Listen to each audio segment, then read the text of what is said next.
Baik, Assalamualaikum warahmatullahi wabarakatuh. Selamat sejahtera bagi kita semua. Anak-anakku yang saya banggakan, seperti yang saya janjikan kemarin, saya akan buatkan video review ya. Jadi penjelasan lagi beserta contoh-contoh tentang materi pelajaran bahasa Inggris yang harus kalian kuasai untuk menghadapi penilaian tengah semester genap tahun pelajaran 2020-2021. Nah, untuk kelas 8 semester genap ini, untuk PTS-nya, materinya berkisar tentang KD Descriptive Text dan Degree of Comparison.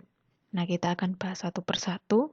Kita awali dengan yang deskriptif ya.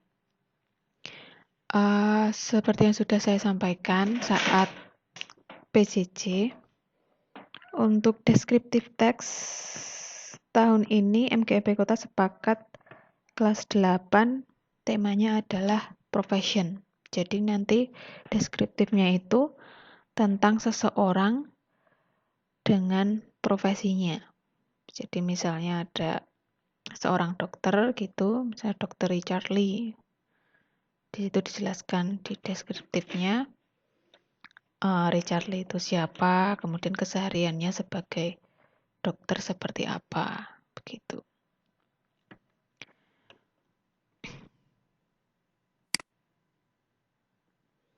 Nah, apa aja yang akan kita bahas? Nah, seperti biasa kalau kita membahas teks kan ada beragam jenis ya. Pasti kita belajar tentang fungsi sosialnya, social functionnya. Fungsi sosial itu maksudnya teks ini ditulis dengan tujuan apa? Kenapa pembaca harus baca teks ini? Apa yang akan pembaca peroleh setelah membaca teks ini? Informasi apa? Begitu.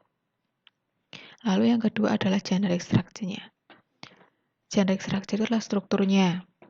Struktur itu apa? Atau struktur itu ya urutannya dari, kalau teks ya dari atas sampai bawah, dari awal sampai akhir, itu apa? Kita bisa menyebutnya dengan bagian-bagian atau elemen-elemen, unsur-unsur apa saja begitu. Dalam sebuah wacana itu kan pasti ada pembukaan, inti, dan penutup. Nah, itu nanti namanya pembukaan itu apa, istilahnya di inti sama penutupnya itu apa, tergantung dengan jenis teksnya. Lalu yang harus kalian ketahui juga adalah tentang language features-nya, unsur kebahasaannya. Unsur kebahasaan itu ciri khasnya. Jadi kalau dalam teks deskriptif nanti itu tenses-nya apa, kemudian jenis kata yang digunakan apa. Nah, setelah itu nanti kita juga akan latihan soal, nanti ada contoh-contoh soal beserta cara menjawabnya. Next. Nah, yang pertama social function dulu. Seperti yang sudah pernah kita pelajari di kelas, bahwa descriptive text itu fungsinya ya to describe. Jadi dari kata deskriptif itu kan berasal dari kata dasar describe. Jadi intinya ya untuk mendeskripsikan itu apa, atau menggambarkan. Jadi memberikan gambaran informasi atau gambaran tentang sesuatu. Nah, sesuatu yang bagaimana? Kalau di deskriptif teks itu yang dideskripsikan adalah sesuatu yang unik. Kalau orang ya hanya seseorang. Kalau benda ya hanya satu benda. Kalau binatang ya hanya satu binatang. Dan kalau mengerucut ke tema kita, profession, berarti hanya tentang satu orang. Kalau kita mau mendeskripsikan dokter, berarti kita pilih satu figur dokter, kita deskripsikan orang itu sebagai dokter. Jadi enggak dokter semuanya secara umum seperti apa. Nah, contohnya misalnya di situ ada judul ya, misalnya my father, berarti saya mendeskripsikan bapak saya. Kan banyak tuh bapak-bapak di dunia, enggak cuma bapak saya, tapi yang saya deskripsikan bapak saya. Lalu presiden banyak, tapi yang saya deskripsikan hanya satu presiden, misalnya presiden Indonesia. Terus orang kaya di Indonesia banyak, tapi yang saya deskripsikan hanya orang kaya yang namanya Aldebaran. Nah, seperti itu. Nah, kenapa harus yang unik? Jadi supaya nanti pembaca itu punya persepsi yang sama dengan yang saya deskripsikan itu. Jadi ketika saya mendeskripsikan orang kaya yang namanya Aldebaran, pembaca tidak akan mendapat kesan bahwa orang kaya yang saya gambarkan itu orang kaya yang lain selain Aldebaran begitu. Ketika saya menulis teks deskriptif tentang ayah saya, harapan saya pembaca itu jangan sampai habis baca itu kemudian dia salah mengenali ayahnya orang, bukan ayah saya. Contohnya. Begitu social functionnya, lalu strukturnya. Dalam descriptive text itu ada dua bagian utama, namanya identification dan description. Kadang ditambahi satu statement di akhir itu bisa komentar, bisa kesimpulan seperti itu, tapi yang harus ada adalah dua, identification dan description. Identification itu adalah bagian yang memperkenalkan identitas, identity of the object being described, yang sedang dideskripsikan. Jadi kalau misalnya mendeskripsikan seorang dokter, ya ini dokter namanya siapa, asalnya dari mana, spesialisasinya apa, begitu. Baru setelah itu dijelaskan lebih rinci di bagian description. Nah, description itu nanti isinya bisa ciri fisiknya seperti apa, kemudian sifatnya atau karakternya, lalu rutinitasnya, kebiasaannya, bisa juga prestasinya. Nah, kalau mengerucut ke contoh tadi, misalnya saya mau buat teks deskriptif untuk menggambarkan, memberikan informasi tentang seorang yang sangat kaya yang namanya Aldebaran. Di bagian identifikasi saya akan memperkenalkan identitasnya. Jadi Aldebaran itu siapa? Boleh memberikan nama-nama lengkap, asalnya dari mana, statusnya dia apa, terus bagaimana ceritanya kok sampai orang menyebutnya Sultan, begitu. Lalu di bagian description, saya akan menjelaskan ciri fisiknya misalnya. Bisa ciri fisiknya, bisa sifatnya, bisa rutinitas, kebiasaan, prestasi, dan sebagainya. Loh, berarti di description itu banyak nubu yang dijelaskan. Ide-ide ini bisa kalian rangkum jadi satu paragraf. Kalau misalnya mencukupi. Jadi satu paragraf itu kan idenya 4-12 kalimat. Bisa kalian jadikan satu paragraf, misalnya jadi identification dan description itu langsung jadi satu paragraf boleh. Tapi lebih baik jika dipisah gitu. Jadi identification, misalnya identification satu paragraf, description satu paragraf, bisa. Atau description-nya ini bisa dipecah lagi. Jadi misalnya saya punya banyak informasi tentang ciri fisiknya dan sifatnya, saya jadikan satu paragraf. Lalu saya juga punya banyak informasi tentang rutinitas, kebiasaan, dan prestasinya, saya jadikan paragraf lain. Misalnya setiap ide pokok ini dijadikan satu paragraf masing-masing, ya boleh.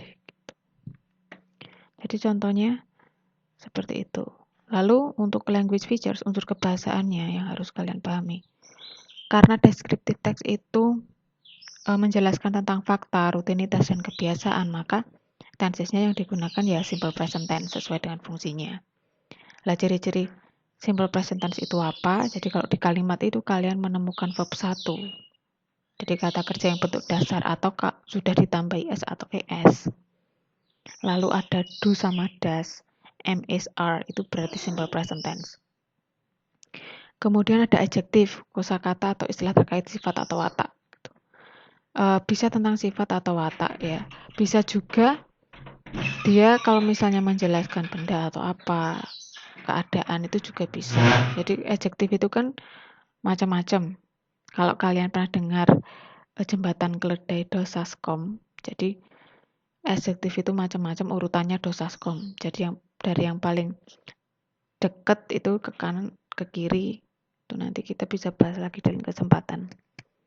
Lalu noun, kata benda. Karena kita mendeskripsikan sesuatu atau seseorang, maka akan banyak kata benda yang kita gunakan. Kata benda itu apa toh? Kata benda itu ya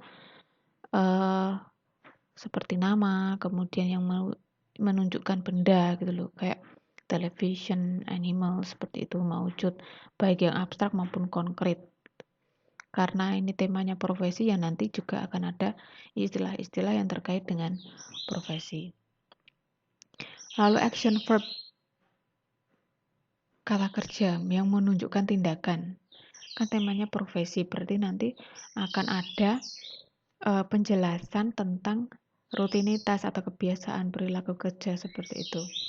Maka kita butuh verb juga. Nah, supaya lebih jelas, ini saya buatkan contoh deskriptif tentang Aldebaran tadi ya. Saya beri judul Aldebaran Sang Sultan gitu.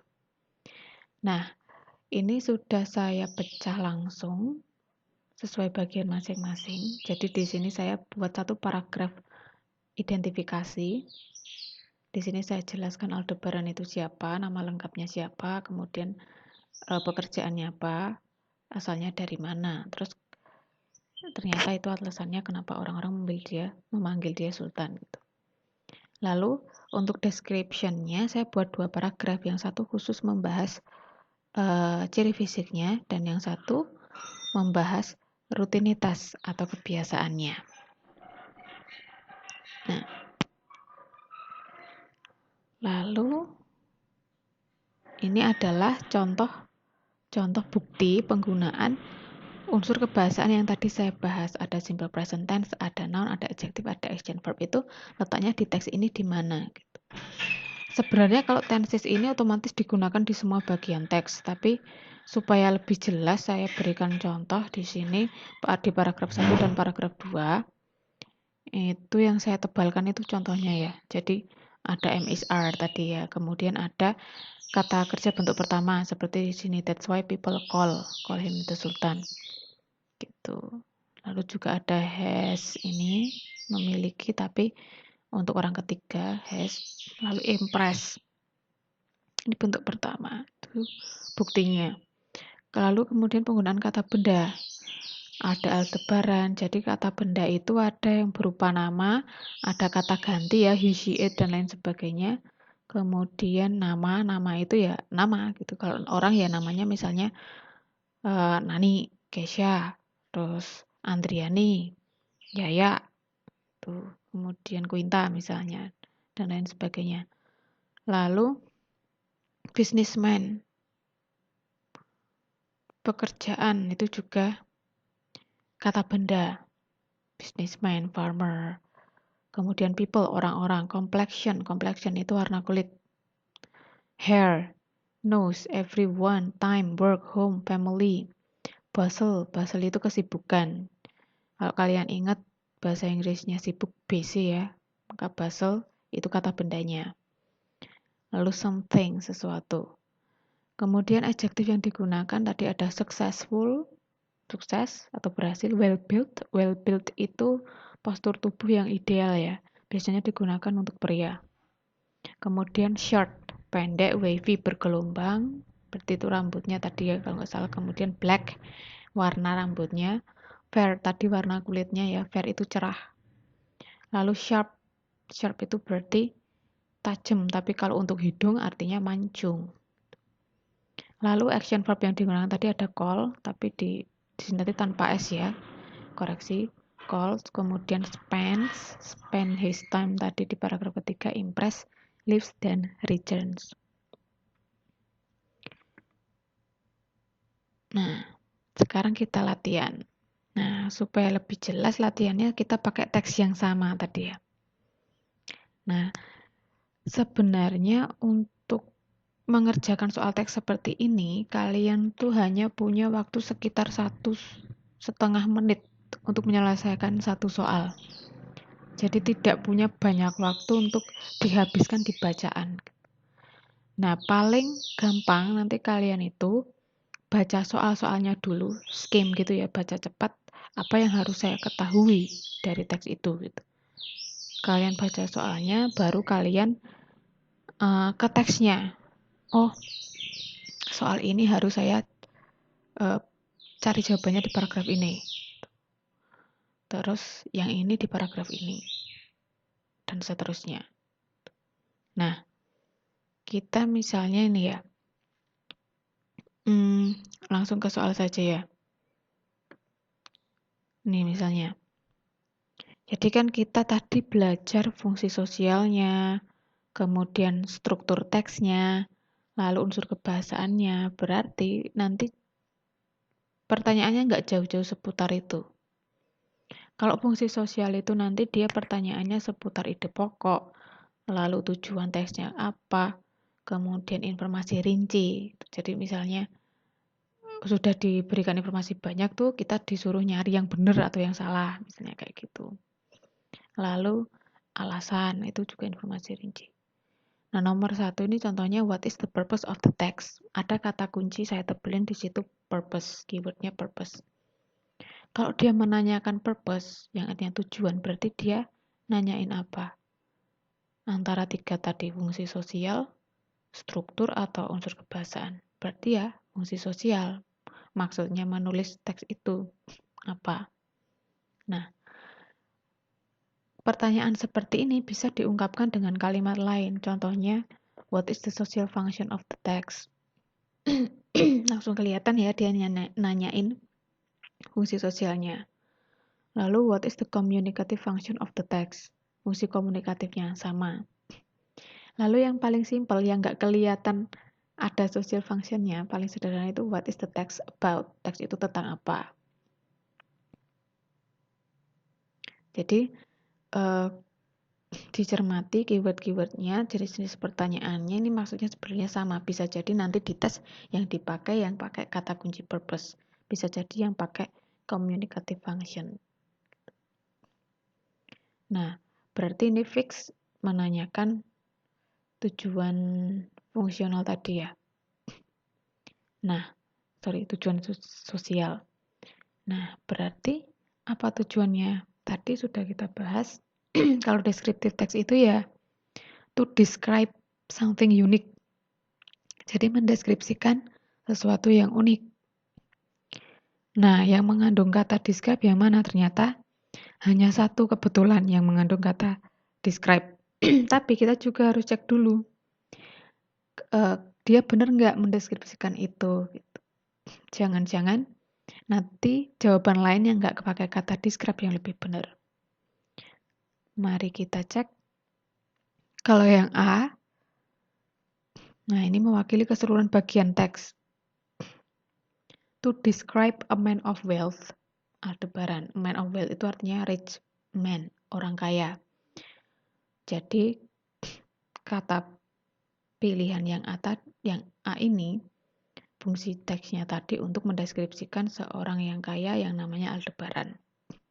Nah, itu masuk akal ya, sesuai dengan yang kita baca tadi, mewakili seluruh bagian teks. Lalu yang B, to discuss the prosperity of Aldebaran. Mendiskusikan kekayaannya Aldebaran, membahas kekayaannya Aldebaran. Kalau membahas kekayaan, berarti itu dari paragraf 1 sampai akhir itu isinya bahas detail kekayaan dia semua. Padahal tadi di tes itu, tentang pernyataannya dinyatakan bahwa Aldebaran itu orang kaya di paragraf 1, dan itu pun tidak mendalam. Sebanyak apa kekayaannya, terus diperoleh dari mana, digunakan untuk apa, itu kan nggak dibahas di situ.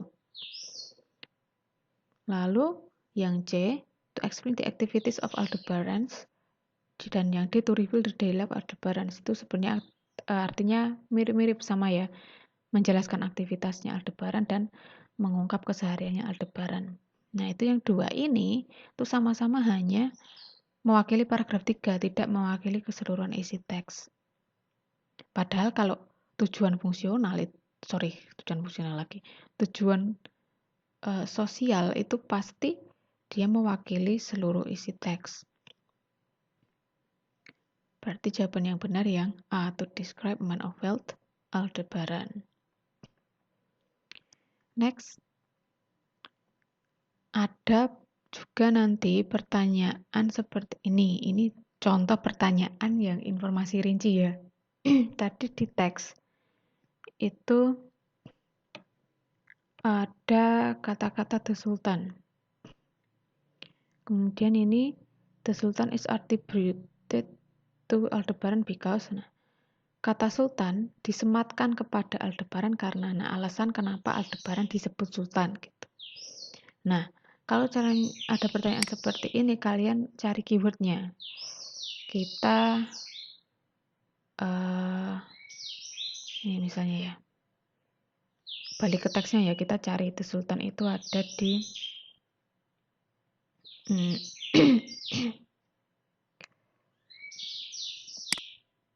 nah nih, the sultan ada di paragraf berapa? Oh ini paragraf 1. Nah kita cari nih, ini ada that's why people call him the sultan. Itulah mengapa orang menyebutnya sultan, berarti alasannya disebutkan di kalimat sebelumnya. Ini ternyata he is a successful young businessman from Jakarta. Dia pengusaha muda yang sukses dari Jakarta. Nah, berarti itu alasannya. Kita balik lagi ya. Nah, ini. Nah, sudah ketahuan jawabannya ya, tapi kita bahas dulu. Pertanyaan seperti ini itu bisa diungkapkan dengan kata-kata yang lain. Misalnya, why do people call Aldebaran? Jadi attributed itu bisa diganti people call. Kenapa orang memanggil atau menyebut Aldebaran Sultan? Lalu, why is Aldebaran labeled the Sultan? Kenapa dilabeli? Kenapa digelari gitu? Lalu kita lihat yang A. He is highborn. Highborn itu apa? Highborn itu artinya keturunan bangsawan. Padahal alasannya bukan itu ya tadi ya, berarti salah. Lalu yang B, his nickname is Sultan. Nama panggilannya Sultan. Salah juga, tadi di paragraf pertama panggilannya Aldebaran. Lalu Sultan is his surname. Sultan itu nama belakangnya, salah juga. Karena yang benar adalah yang D, dipanggil Sultan karena sesuai dengan keterangan di paragraf 1 tadi, dia adalah pengusaha muda yang sukses. Maka yang benar adalah yang D. Next, nanti juga kalian akan jumpai soal yang menanyakan referen. Referen itu acuan. Jadi kalau dalam bahasa Indonesia misalnya ada satu paragraf pendek begini. Saya punya teman, namanya Arnold. Arnold seorang koki. Dia bekerja di sebuah hotel. Gajinya 5 juta per bulan misalnya. Nah, kemudian saya ambil kalimat dari paragraf itu, dia bekerja di sebuah hotel. Kata dia saya garis bawahi, yang dimaksud dia di sini siapa? Contohnya seperti itu. Itu namanya referen. Nah, ini di sini biasanya juga selain kalimatnya, kalian nanti diberitahu ini diambil dari paragraf mana. Kalau misalnya tidak, kalian harus nyari sendiri dan itu lebih susah lagi gitu. Nah, semoga saja nanti yang buat soal itu sudah memberikan clue di situ ya, diambil dari paragraf mana. Nah, kalau sudah diberitahu diambil dari paragraf mana, nanti kalian caranya pertama-tama masuk ke paragrafnya dulu. Nah, ini contoh anunya dulu ya, apa namanya? Pertanyaan lain. Jadi kadang dengan kalimat incomplete seperti ini, the word he refers to, titik-titik, atau dengan kalimatannya what does the word he refer to, gitu. Ini yang saya garis bawah ini bisa diganti, misalnya tergantung kebutuhan soalnya. Kalau dia nanti ada kata ganti lain, them ya them. Gitu. Nah itu caranya kalian lihat paragrafnya. Setelah itu, cari tokoh atau objek yang dimaksud di kalimat sebelumnya. Jadi kadang referen itu mengacu ke yang sebelum. Kadang juga ke yang sesudah, tapi untuk pendidikan dasar itu biasanya yang sebelum. Nah, ini udah ada potongan paragrafnya di sini, enggak, paragraf 1 di sini kutipannya. Aldebaran is his nickname, his full name is ini. Nah, kita cari kalimat yang dipetik tadi. Oh, ini ada di sini. He is a successful. Langsung ke sini. Nah, he-nya ini siapa? Kita cari di kalimat sebelumnya. Lala langsung ketemu ada nama orang di sini, Aldebaran Alfari, dan ini hanya ada 2 nama, Aldebaran Alfari dan Aldebaran. Berarti jawabannya yang B. Nah, kita lihat kenapa yang A salah. A sultan itu kan seorang sultan. Masih secara umum. Belum mengerucut ke siapa-siapa. Jadi bisa saja sultan selain Aldebaran gitu. Namanya pilihan ganda, kita harus nyari jawaban yang paling tepat ya. Gitu. Kemudian ini Aldebaran Alfahri tadi sesuai keterangannya di paragraf 1. The writer itu penulisnya. Padahal yang buat teks itu saya gitu. Masa saya? Padahal he itu kan kata ganti orang ketiga untuk pria. Lalu kalau the reader ya berarti kalian yang baca teks. Nah, berarti jawaban yang benar adalah yang B, Aldebaran Alfahri. Next, kalian juga akan diminta untuk mencari sinonim. Nah, misalnya di sebuah kalimat dikutip kemudian diberitahu di situ dalam kurung dari paragraf berapa, lalu katanya itu ada yang ditulis langsung, jadi misal the word sharp can be replaced with gitu, atau ditandai dengan garis dicetak miring, dicetak tebal atau di garis bawah. Nah, soalnya itu bisa seperti itu menggunakan kata can be replaced with, bisa diganti dengan, berarti itu kan bisa digantikan dengan kata lain. Itu artinya mencari sinonimnya, padanan katanya. Bisa juga pakai kata kunci sinonim atau what is the synonym of? Well, the word titik-titik is synonymous with. Nah, bersinonim dengan. Sinonimnya apa? Bersinonim dengan. Lalu has the same meaning as gitu. Memiliki persamaan makna atau arti dengan kata apa. Itu keywordnya. Jadi nanti bisa jadi yang muncul itu be replaced with, bisa jadi yang same meaning, synonymous atau sinonim. Diingat-ingat, semuanya ini maksudnya sama. Nah, kita lihat satu persatu, kira-kira sharp, mancung di situ bisa diganti dengan kata apa? Apakah big? Kalau big itu kan lebih ke ukuran ya besar. Jadi kurang tepat. Kalau mancung itu kan lebih ke bentuk. Lalu flat itu pesek. Berarti ini bukan sinonimnya, tapi lawan katanya. Lalu pointed. Nah, pointed itu mancung. Berarti jawabannya yang C. Kalau red itu kan warna merah, hidungnya merah, mungkin habis digigit nyamuk terus ditabuk atau gimana ya, atau sedang flu. Itu. Berarti jawaban yang benar adalah yang C. Nah, yang terakhir, selain pilihan ganda kan ada soal true or false gitu ya. Kalau yang perlu saya soroti ini, kalau yang menjodohkan itu kan kalian tinggal nyari yang tepat jodohnya di mana. Gitu. Kalau yang true dan false itu kenapa perlu saya contohkan di sini karena masih banyak yang keliru. Jadi keliru milihnya, dikiranya true itu yang salah, dikiranya false itu yang benar. Kalau ada soal seperti ini, kalian pahami dulu statementnya. Jadi misalnya di situ ada statement Aldebaran doesn't care about his family. Aldebaran nggak peduli atau nggak gagas keluarganya. Nah, kalian cari dulu paragraf yang ada kata kunci tersebut, ada kata care atau ada family. Nah, kebetulan, oh iya ini ada di paragraf terakhir, sudah saya kutip di sini ya. Itu ada kata-kata family. Kemudian baca baik-baik kalimatnya yang ada kata family-nya itu.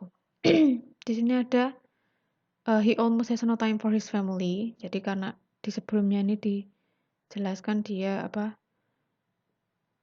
menghabiskan waktunya untuk bekerja, kebanyakan waktunya untuk bekerja, kemudian dia tuh berangkat kerja pagi-pagi sekali, sering pulang malam gitu ya.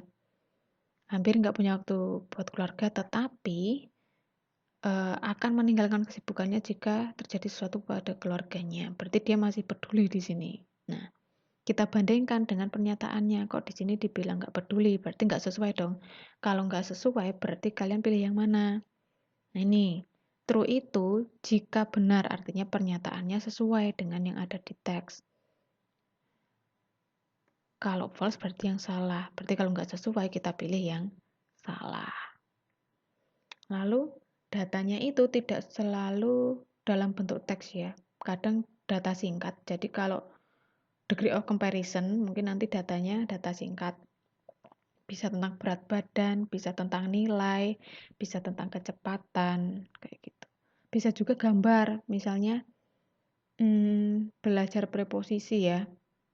letak-letak itu biasanya ada gambar gitu. Nah, kalian harus memahami benar datanya, kemudian menafsirkan datanya dengan benar, menafsirkan pernyataan yang di sini juga dengan benar supaya bisa ketahuan sesuai atau tidaknya. Nah, ini tentang descriptive text, semoga bisa membantu belajar lebih jelas. Jika belum jelas boleh diulang-ulang lagi, terutama untuk bagian cara menganalisis maksud soal tadi ya, supaya anak-anak bisa lebih teliti menjawabnya nanti. Supaya lebih banyak jawaban yang akurat. Terima kasih, semoga bermanfaat. Assalamualaikum warahmatullahi wabarakatuh.